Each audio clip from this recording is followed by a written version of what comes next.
أعوذ بالله من الشيطان الرجيم بسم الله الرحمن الرحيم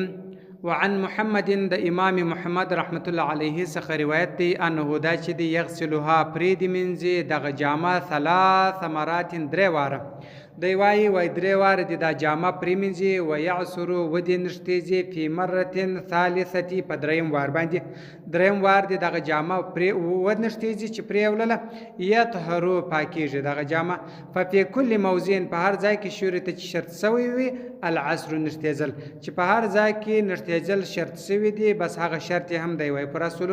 و ينبغي مناسبه د ان دا یبالغ چې کوشش وکي په عصر په نشتیزل کې په کوم نشتیزل کې به ډیر کوشش کوي دا ښه مناسبه خبره ده حتی در داسې وخت پورې یسیر چې وګرځي ثوب و جامه بحال په داسې حال کې لو عسر کچیر ته ونشتیزي بعد ذلك ورسته د دېسه لا يسيل منه نه بيج د دېسه الماء یعنی دونه به نشتیزي چې دغه اوبو ساز کې په دې کې ختم شي د دې سورسته چې بیا ونشتیزي په دې کې به بیا اوبه نه وي یعنی د دې سبب اوبه نه بهيږي ويعتبر معتبر دی په کل شخص په هر شخص کې قوته قوت ده وطاقته او طاقت ده د هر چا د پاره د هغه چا طاقت یعنی د هغه کم سړی چې دغه جامه نشتیزي د هغه په طاقت باندې ګوره چې یو ونشتیزله چې هغه اوبه کوله او بل بیا ونشتیزله اوبه نه کوله چې د کم چا په زور باندې پرمنځل کیږي دغه جامه چې د هر چا په لاس باندې ده د هغه چا قوت چې دی هغه معتبر دی په دغه جامه کې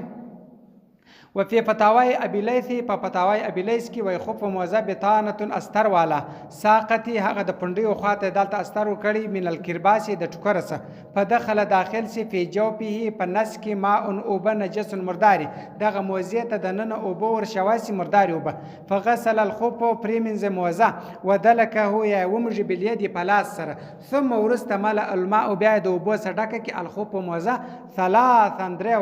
واحرقه برته بیا جنتو کی جن چپای کی الا انه مگر ندا لم يتهيأ له عصر نسدت حاصل ودغه ټکرته نشتیزل ارکلباسي و ټکرته یعنی دا ټکر و نشتیزل سو قسم دا نه دی ورته رسیدل دا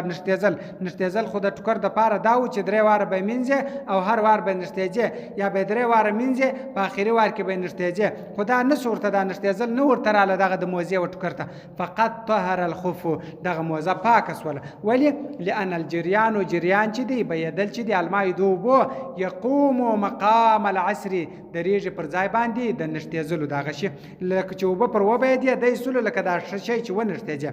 وروي روایت سوی دی عن ابي قاسم سفار د ابي قاسم سفار څخه روایت دی په رجل په سړی کې استنجي چې استنجا وي ويجري بيج ما او با الاستنجاء د استنجا تحت رجليه لاندې در پښو درده یعنی د ناس دی هغه وب د پښو ته ور وبه دی وليس بخفيه بنست په موضوع کې خرق سروال موزه سر نه ویل دلره له دلر ان دا يصلي مع ذلك الخف د پاره دا جایز دی روا دی چې د المنز په دغه موزه کې وکي ولی لان پتاکیک سره بالماء په بو سره الاخر اخر او بچ د خور و بيدل يطهر پاکیږي الخف موزه په اخر او بو سره موزه پاکیږي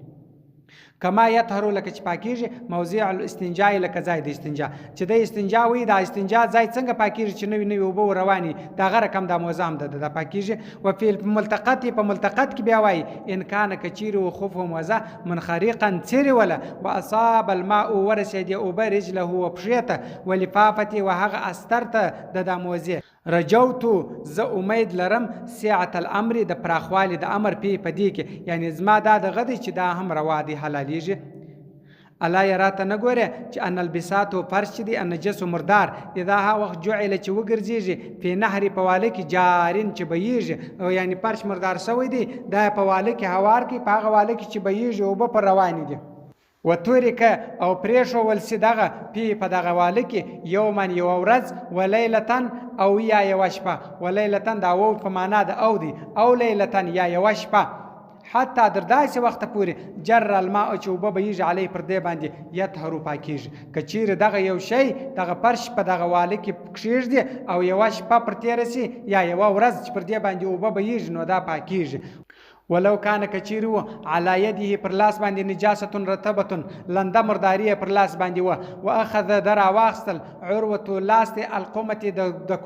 کوزه در لاس ونیول خو د لاس مردار دی هغه کوزه په نیولې ده کلما هر وار صب چې تویږي الماء او به فاذا هو غسل چې پریم زیاده لاس